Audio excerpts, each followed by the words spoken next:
오늘 이 시간에는 부활 소망이라는 제목으로 본문의 말씀을 함께 나누고자 합니다. 기독교가 핵심적인 부분이기도 하고 다른 종교와 좀 다른 부분들에 대해서 이제 우리가 이야기를 한다면 딱 한 가지밖에 없습니다. 일반적인 기독교들은 종교들은 그저 자신이 원하는 것 혹은 자신이 추구하는 것, 또 어떤 도움이 있어야만 우리에게 득이 되고 이득이 되는 부분들, 그리고 내가 무엇인가 행위를 통해서 그 신을 즐겁게 하는 그런 모든 모습들이, 우상들이 있습니다. 그래서 동서양을 막론하고 우상 숭배에서 빠지지 않는 건 뭐냐면 제 우상을 향해, 즉 그들이 믿는 신을 향해 드리는 제사의 정성입니다. 그래서 정성을 다해서 드리는 제사들로 나타나는데, 어떤 모습들은 음식이고, 또 어떤 사람들 어떤 경우에는 그것을 이제 인적, 사람을 자해를 한다거나 피를 흘린다거나 이런 식의 어떤 제사를 드리는 경우가 있고, 또 우리가 고린도전서나 이런 곳에서 봤을 때는 어떤 음란한 행위를 통해서 또 그런 이제 모습들을 바치는 그런 모습들이 있습니다. 우리 기독교도 기도하고 이런 모습들에서 그렇지 않습니까? 라고 하는데, 사실은 이 기독교와 다른 종교의 어떤 명확한 구분은 뭐냐 그러면, 핵심적인 것은 다른 종교에서는 절대 알 수도 없고 일어날 수도 없는 일 한 가지가 있습니다. 그게 바로 기독교의 핵심인데 다름 아니라 부활입니다. 예수님의 죽으심과 부활, 이 두 가지 사건이 우리 가운데 존재하기 때문에 무엇보다도 명백한 다른 종교와 다르다라는 것이 이제 기독교인데, 이런 부활에 대한 부분에 대해서 어떤 설왕설래가 있죠. 예전에 제가 어렸을 때 저 전도사 시절에 초등학생 아이들을 가르치는데, 예수님이 부활하셨습니다, 오늘 부활절입니다 하고 달걀을 오늘 나눠줄 테니까 이 알에서 깨고 예수님이 다시 부활하신, 무덤에서 다시 살아나신 예수님을 비유하여 알을 깨고 나오는 병아리를 우리가 상징해서 이렇게 우리 부활절날 달걀을 먹습니다라고 이렇게 얘기했더니만, 그 아이가 두 가지 얘기를, 하나는 뭐냐면 달걀인데 다 삶았는데 어떻게 깨고 나오겠느냐라고 하는 것과, 또 한 가지는 병아리를 왜 안 주시냐 이렇게 얘기를 하는 그런 얘기들을 하는데요. 어떤 그 아이가 참 신실한 친구가 있었는데, 그 얘기를 했는데 엄마인데 얘기했더니 엄마인데 혼났다는 거예요. 사람이 죽었는데 어떻게 다시 살아나냐, 두 번 다시 교회 가지 마, 이제 그렇게 얘기했다고 합니다. 여러분, 그게 믿고 안 믿고의 문제이지만, 여러분 그게 바로 기독교의 믿음의 정수이기 때문에 그렇다는 거예요. 이 기독교의 믿음의 정수, 부활이라는 사실을 믿지 못하면 이제 우리는 사실 소망이라는 게 없을 수밖에 없습니다. 그래서 오늘 이 시간에는 과연 그 부활이 우리 가운데 어떤 것인가, 사도 바울이 우리에게 부활에 대해서 어떻게 말하고 있는지를 간략하게 말씀을 드리도록 하겠습니다. 첫 번째는 뭐냐면, 부활이 없다면 우리의 믿음도 헛된 것이다 라는 사실입니다. 우리가 그냥 단순히 하나님의 주시는 것을 감사해서 믿고 이런 얘기를 하지만, 가장 중요한 핵심은 부활을 믿지 않으면 믿음이 없어요. 부활을 믿지 않는다면 우리는 정말 교회는 다닌다 할지라도, 여러분 정말 우리는 하나님을 믿는 사람이 될 수가 없다는 거예요. 천국을 어떻게 갑니까? 믿음으로 간다. 그럼 믿음이라는 걸 어떻게 증명할 수 있습니까? 여러분, 두 가지인 걸 수도 있죠. 저는 그렇게 생각합니다. 첫 번째는 뭐냐? 부활을 믿느냐 안 믿느냐. 또 한 가지는 뭐냐면, 그 믿음이 행위로 나타나느냐 안 나타나느냐. 이 두 가지라고 저는 생각하거든요. 일단 제가 생각할 때는 그거밖에 없습니다. 또 나중에 또 한 가지 있으면 제가 세 가지로 다시 늘려서 얘기하시겠지만, 하나 오늘 말씀 속에서 그래요. 죽은 자에 비해 부활을 믿지 않는 그 고린도 교회 일부 성도들의 질문에 대한 바울의 답입니다. 12절에 보니까, 죽은 자 가운데서 부활이 없다 하면 그리스도께서 어떻게 살았느냐, 예수께서 어떻게 살아나셨느냐 하는 것이 바울의 증명인 거죠. 왜 바울이 이런 논리를 펼치냐 그러면, 우리가 성경에서 잘 보고 있지만, 지난주에도 우리가 봤죠. 지난 시간에도 사도 바울이 이 말을 하고 있는 그 이유는 뭐냐 그러면, 예수님의 죽음 이후에 부활하신 그 예수님을 만난 사람들이 한두 사람이 아닙니다. 사도들뿐만 아니라 당시 그 초대교회 500여 성도들이 예수님의 그 부활하심을 받자 목격했다라고 이야기를 하고 있습니다. 진짜 그런 목격한 그 사실에 대해서 많은 사람들이 부정하고 부인하고 있는데, 여러분 그 오래된 책이지만 존 스트로벨이라는 사람이 쓴 예수는 역사다라는 책이 있습니다. 그 책에 보면 많은 사람들이 이 사람도 원래는 예수의 부활, 죽음에 대해서 인정하지 않던 사람이고 부활도 인정하지 않던 사람인데 이 사람이 그 예수에 대한 죽음에 대한 사실들을 파헤치다 보니까 의학적으로 그리고 그가 모든 논리적인 어떤 부분에서 예수님은 진정한 하나님의 아들이시다라고 고백하며 의학적인 부분뿐만 아니라 예수님이 죽었다 다시 살아날 수밖에 없었다는 증거들을 잘 정리해서 책에 쓴 책이 바로 예수는 역사다라는 책입니다.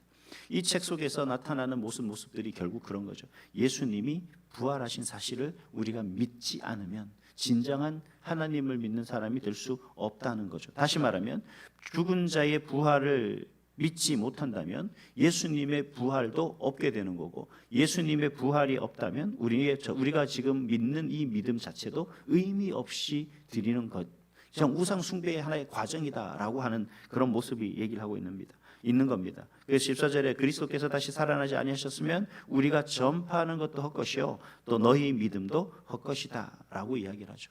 즉 부활이 없다면 우리의 그 모든 것들을 아무런 의미 없는 그런 행위에 지나지 않는다. 다른 우상 숭배와 다를 바 없다라는 겁니다.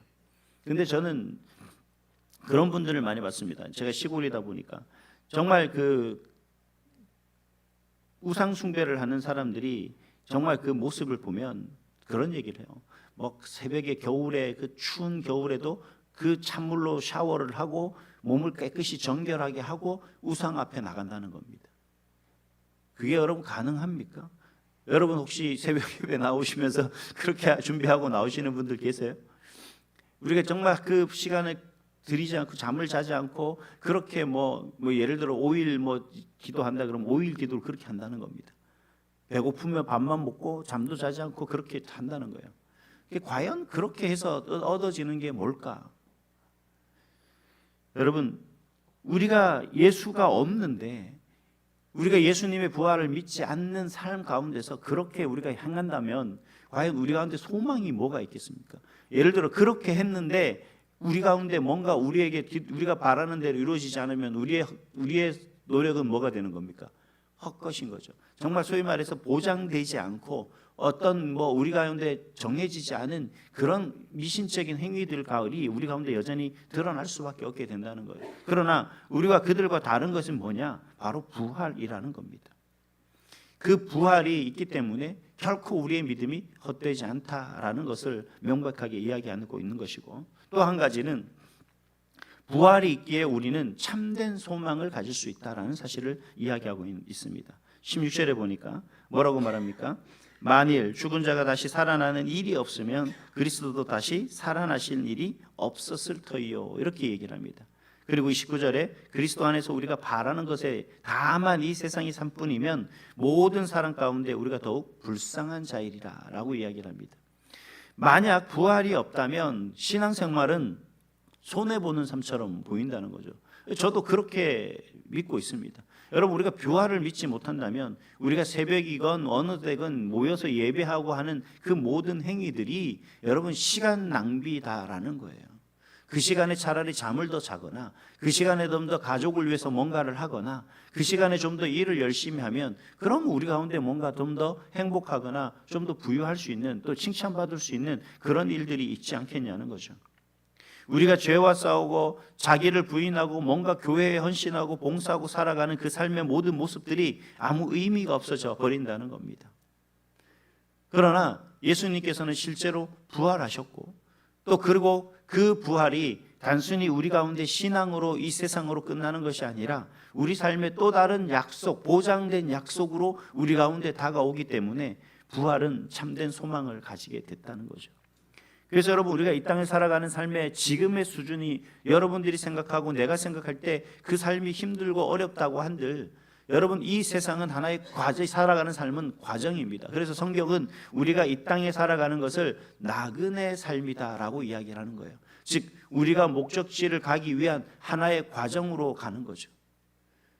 그 과정을 통해서 가다 보니 때로는 어렵기도 하고 때로는 힘들기도 하고 때로는 있어야 될 게 부족하기도 하고 때로는 아프기도 하고 때로는 괴롭기도 하고 때로는 뜻하지 않은 사고를 겪기도 한다라는 겁니다. 그러나 우리가 생각하고 우리가 가야 될 그 목적지에 도달하면 어떻게 되겠습니까? 그 모든 괴로움들이 다 끝나면 가장 평안한 그곳에 안착하게 될 것이다. 그곳이 어디라는 거예요?